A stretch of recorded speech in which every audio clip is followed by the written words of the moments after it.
It's here. Well, sort of.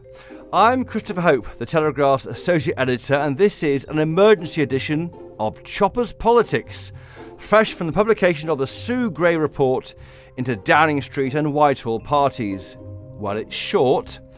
12 pages of grey, if you'll excuse the joke. That's because the Met Police requested minimal reference to incidents they're now investigating.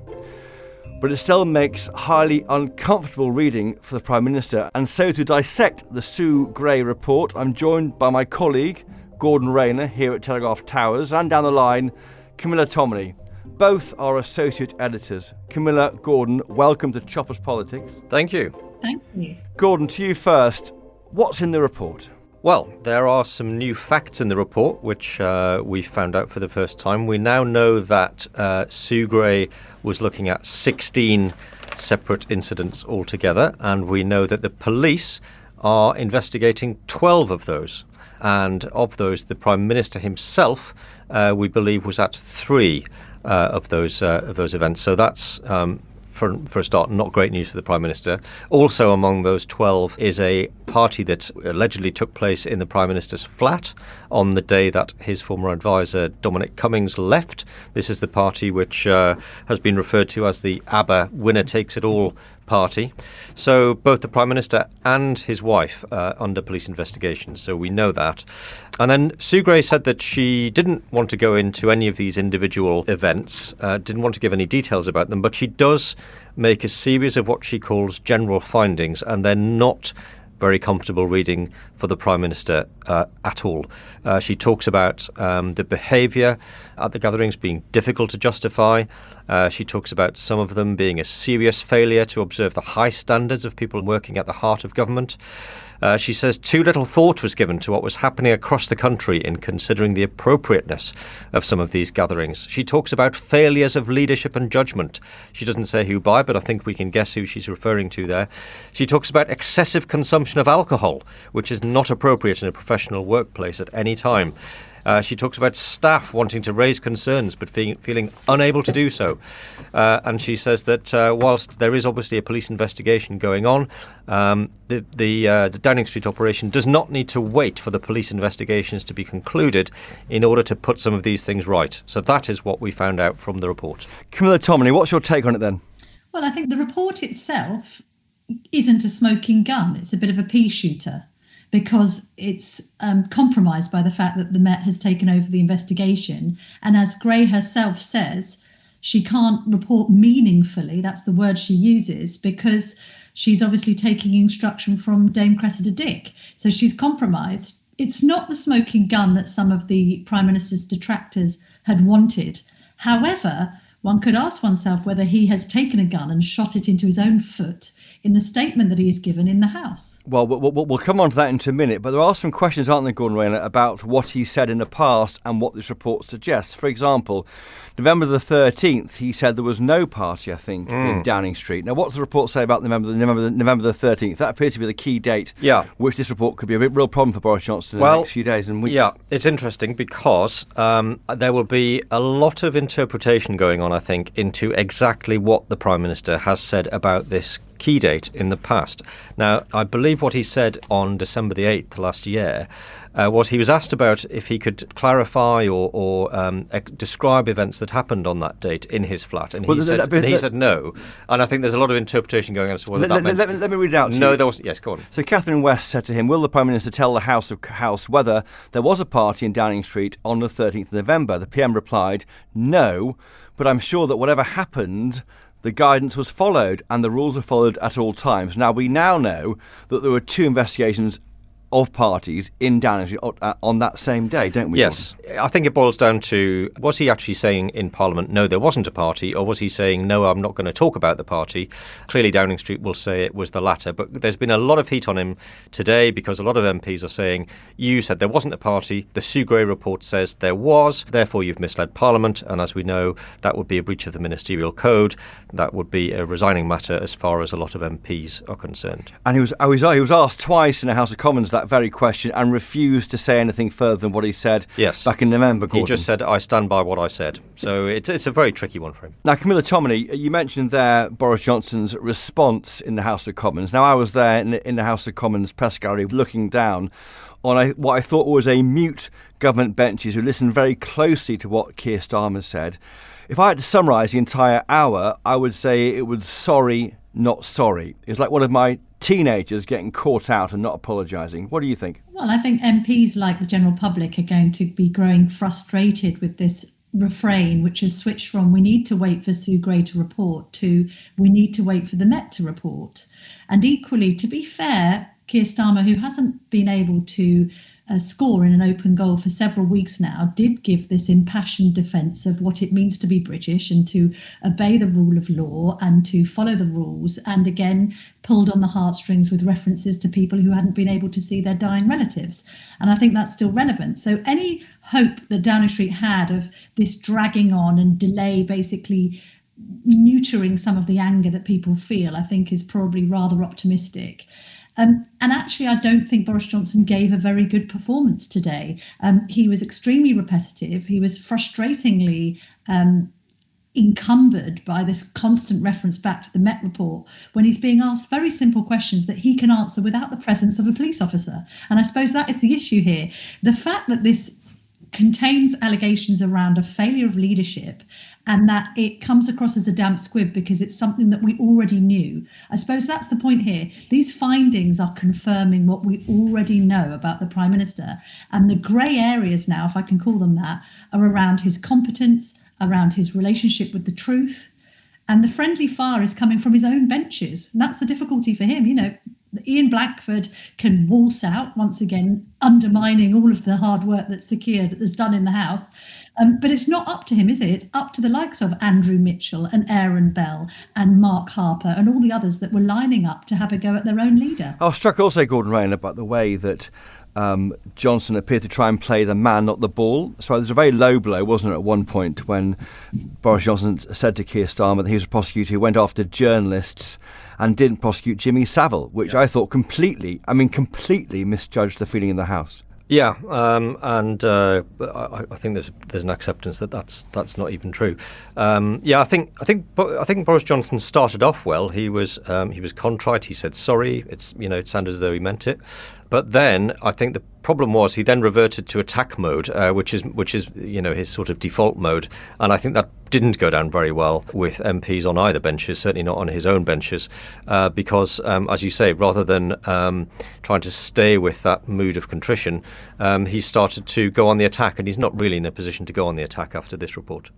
It was interesting watching Camilla, Tominey, Tory MPs with their masks removed, and I thought that Liz Truss and Dominic Raab looked like they're about to vomit most of the time. You actually saw their faces finally, and it was a mask of despair, I thought. I'm not being overplaying this, but it felt like a bad day for the Tories today. It was a very bad day. Somebody commented on Twitter, could Rishi Sunak's mask have been even bigger? It was like he wanted to cover up his entire face. Look, it is a dark day. It drags on as well. This is the argument that David Davis made when he staged his intervention in the House 10 days ago. 10 days ago, basically saying we're in danger here of bleeding out and dying a death of 1,000 cuts, because every day this goes on one hand you could say, well, it dilutes the issue for number 10 and puts some distance between the outrage and then the reality, but equally you could say the other side of that coin is that the more and more that is piled on, the more laden the Prime Minister becomes with all of these allegations. And it leaves a stench. That's the problem with it. And the Tory party are now having to ask themselves whether he is a blessing or a curse, which is a very, very dangerous place for a Prime Minister to be in. Gordon Rayner, there's a real moment there from Theresa May, as there often is in Boris Johnson premiership. What the Gray report does show is that number 10 Downing Street was not observing the regulations they had imposed on members of the public.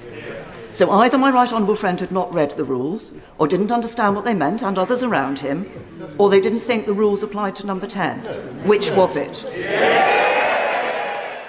What was it, Gordon Rayner? You answer for him. Well, I get the impression Theresa May maybe doesn't like Boris Johnson very much, Chris. I don't know about you. I think that, look, it was a loaded question. I'm sure she thinks that the answer was that they didn't think the rules applied to them. Clearly, they set the rules, they understood the rules. I don't think there can be any question about that. So she's effectively accusing them of just thinking that, you know, they were above the law effectively. There was a problem in also there, I think, for the PM in future months and weeks, Camilla Tominey, when he refused to say to 3 Tory MPs that he'd publish the report. Yes, that was interesting as well, wasn't it? On one hand, trying to give this mea culpa and saying sorry, and that he would look himself in the mirror, and yet not offering the transparency that I think not just the House of Commons but the general public are demanding. We can drill into forensically the details and the minutiae of what's been claimed and counterclaimed and look over the timeline. But actually, the public are going to take a rather more generalised view on this. And rather than drilling into the detail, they're going to look at overview and say to themselves, what does this say about the Prime Minister? And if their conclusions are that it casts him in a bad light and that he's found to be dishonest, or in public office he's been found to be wanting, doesn't quite matter what detail the Met or indeed Sue Gray drill down. This is about how this looks. This is about optics, and it's about how the country feels about the man leading it. And Gordon Rayner, we may have found out a reason why the PM is less than keen to publish that report, haven't we? While he was speaking, there's a new statement out from the Met. Yes, so Camilla mentioned David Davis and his death of 1,000 cuts. We could be in for a death of 300 photos, because the Met put out a statement while the Prime Minister was speaking, saying that they've had 500 statements or 500 pieces of paper from the Cabinet Office investigation and 300 photographs. Now, that's 300 potential time bombs waiting to go off under the Prime Minister, and any one of those photos could be enough to finish him. We just don't know. But it's no surprise, is it, that if you're having a party with the Prime Minister and the party they think it's legal, therefore they have it, then people take pictures, because my experience of Boris Johnson is, wherever he is, people take pictures of him. Yeah. So it's no surprise that there are pictures out there. Yeah. Will those pictures ever see the light of day? Is it normal that the Met will release them after their investigation finishes, or will they go back to Sue Gray or the copyright holder? No, I don't think the Met will publish them, but I think they'll leak, as everything tends to in the end. If there is anything that particularly damning and it involves the Prime Minister, obviously not all of these photos are going to be of the Prime Minister, but one would imagine some of them will have him in.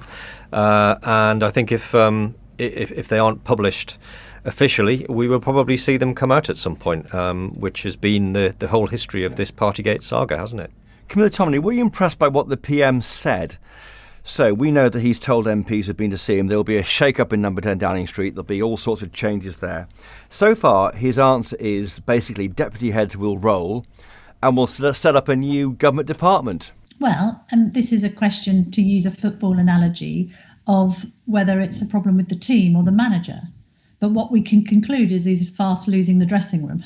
So he's got some stalwart support, but Downing Street FC, is conceding goals left, right and centre. And therefore, who do you blame? It's like Newcastle FC, Gordon, but I'll leave it there. Well, I was going to say, thank you. I was going to say it's a bit like Watford. We're on our 14th manager in God knows how long. So look, this is the trouble. And actually, if you've lost the dressing room, you're really under an enormous pressure in the chamber to make up for that. And he needed, oratorially at least, to pull off an absolute miracle today. He needed a Churchillian effort in order to win his own Conservative colleagues on side. And I'm just not convinced he's done that. Gordon Rayner, where does it leave the PM, do you think? We know that we're speaking here, I think the PM may have finished speaking, but I couldn't hear the end of him speaking. He's due to meet with backbenchers tonight at 6:30. Well, that'll be a box office moment for a start. Where does it leave Boris Johnson tonight? Well, I think he's on a knife edge, really. We could be talking about 54 letters being sent in to Sir Graham Brady, the chairman of the 1922 committee, by tonight. Or we could be talking about that not happening until the police report comes out. We could be talking about him scraping through till the summer. It's impossible to know, because we don't know, for example, how many letters have already been sent to Graham Brady. It may only take another couple, for all we know. There probably will be some MPs who will put letters in after today, I think. If you listen to Andrew Mitchell, he either has put a letter in or he's going to, by the sound of it. But I'm deeply concerned by these events, and very concerned indeed by some of the things he has said from that dispatch box and has said to the British public and our constituents. When he kindly invited me to see him 10 days ago, I told him that I thought he should think very carefully about what was now in the best interests of our country and of the Conservative Party. And I have to tell him he no longer enjoys my support. It's impossible to call, and I think anybody who says they know what's going to happen next is probably being quite fanciful. Camilla, Tommy, on the way here, I bumped into a Tory MP who said to me the following: "That was a car crash. A lot of colleagues were waiting for the report to be published, brackets before submitting their own letters of no confidence. They may not wait now. He is his own worst enemy." Isn't it the case, do you think, that this is the Boris Johnson they voted in as their leader back in July 2019? Yeah, it might be, but that's a leader for that time. The question is whether he is now a leader for them moving forward to the future, and to deliver Brexit and to deliver that amazing 80-seat majority is, of course, something that will always be alongside his name in the history books. But he arguably has been found wanting in recent weeks and months. And what Gordon said there about whether he goes tonight or next week or indeed at the summer seems to suggest it's terminal. Seems to suggest somebody that is finished, and it's a case of when, not if. Now, there could be some sort of phoenix from the flames, absolute reversal of fortune, and it's for that reason that David Cameron, the former Prime Minister, has called him the greased piglet for his ability to kind of slide his way out of trauma and trouble. But I mean, at the moment, I don't think it's looking too clever. To coin the analogy, if he's found telling more porkies, to use the pork-based analogy, then I just don't know how much more he can really weather before everyone says enough's enough. Gordon Rayner, will Boris Johnson fight the next election? Well, could he save his bacon? You can't answer that with a question. You're too good. Ridiculous. You are too good, honestly. I ask questions, and you like to answer them. It really doesn't feel like it, does it? I mean, I think the problem for him now is that if you talk to Tory MPs, it's really difficult to find anyone who is batting for him at the moment. What was perhaps most difficult for him in Parliament today was that there just weren't really many people standing up and putting in a good word for him. It was all negative from his own benches. That's a huge problem. It may be that he goes and speaks to the party and there is some support, but it doesn't feel as though there is a majority within the parliamentary party at the moment. There's a lot of Tory MPs who are quite quiet and don't really say much publicly. Maybe they all back him. It's hard to tell. But even if he were to win a confidence vote, which is possible, it doesn't really feel as though he is going to be able to soldier on until the next election, unless there is some, as Camilla said, unless some as yet unforeseen event should happen that changes the political landscape, which could be Ukraine. It could be a Ukraine conflict when the party feels it must withdraw letters to support the Prime Minister if British troops are involved. Camilla, Tominey, let's imagine that something as huge as Ukraine doesn't get much worse than it is at the moment. How do you sketch out the next few weeks and months of Boris Johnson? How could he survive this, for example? Well, it's easier to say what could prove to be the fatal blow. We could get a full Met investigation informing a Sue Gray report that finds serious wrongdoing in public office. You could have the threshold of 54 letters being reached. More dangerous still, I think, and we referred earlier in this podcast to the grim faces on the front bench, is someone going to make a move now? Because we've had sort of kind of conditional loyalty from Rishi Sunak. He's done this joint op-ed justifying the national insurance increase at the weekend with the PM, with Boris Johnson. But you've got a grim-faced Liz Truss, who we all know is on manoeuvres, along with the likes of Michael Gove, even Priti Patel. You've got the odds being slashed on people who are less well-known, like Tom Tugendhat, the chair of the Foreign Affairs Select Committee. So you've got a lot of ambitious people looking for their opportunity. And as the cracks start to appear in his premiership and start to get wider and wider, you'll get people trying to fill that vacuum. Gordon, do you think it might be a moment for the men in grey suits, men and women in grey suits, to go and see him? That's normally known as the senior people on the 1922 committee, or the rather less well-known 92 group of Tory MPs who can go and say to Boris Johnson, you're bringing the party down, there is a loss of faith and trust in you, here's the gilt-edged revolver, we'll shut the door, and here's a bottle of whiskey.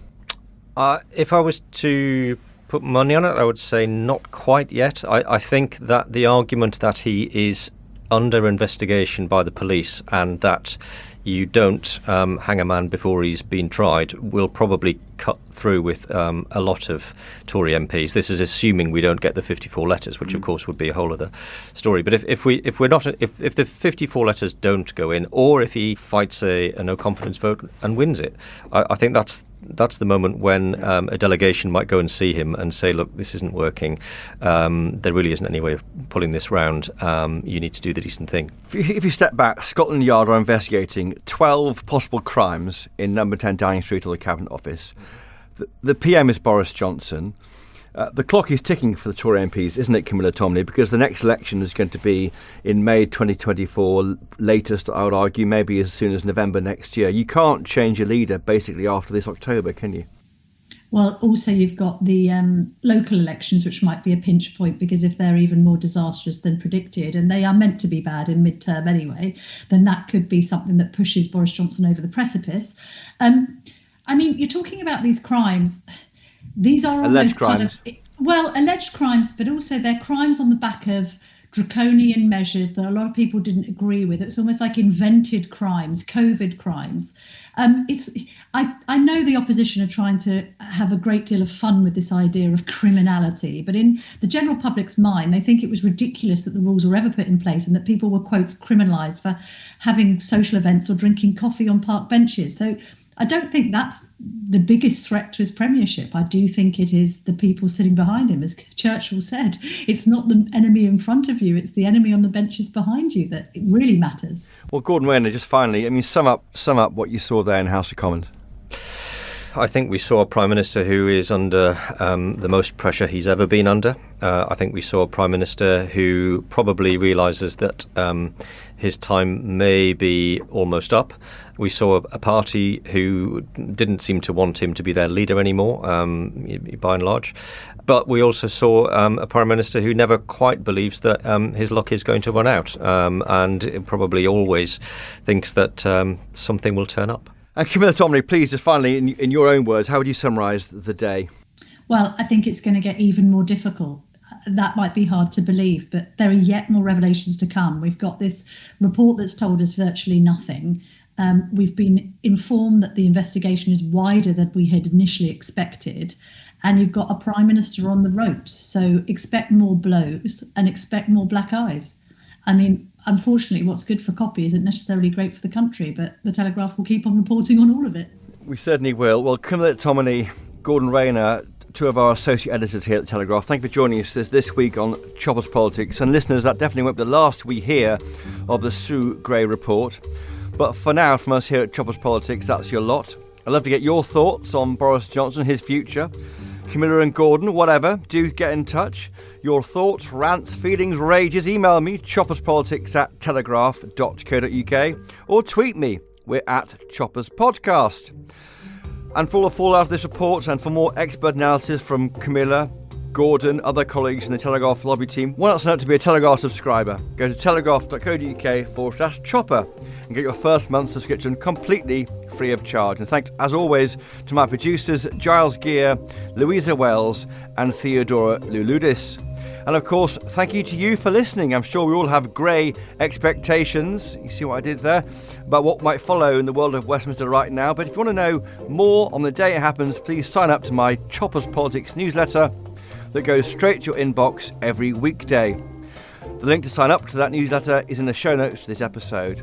And keep an eye on my weekly Peterborough Diary column if you can't get enough Chopper. It's every Friday at 7 p.m. and in Saturday's newspaper. And finally, as always, if you can, please do buy a copy of the Daily Telegraph. You won't regret it. Until next time, though, cheerio!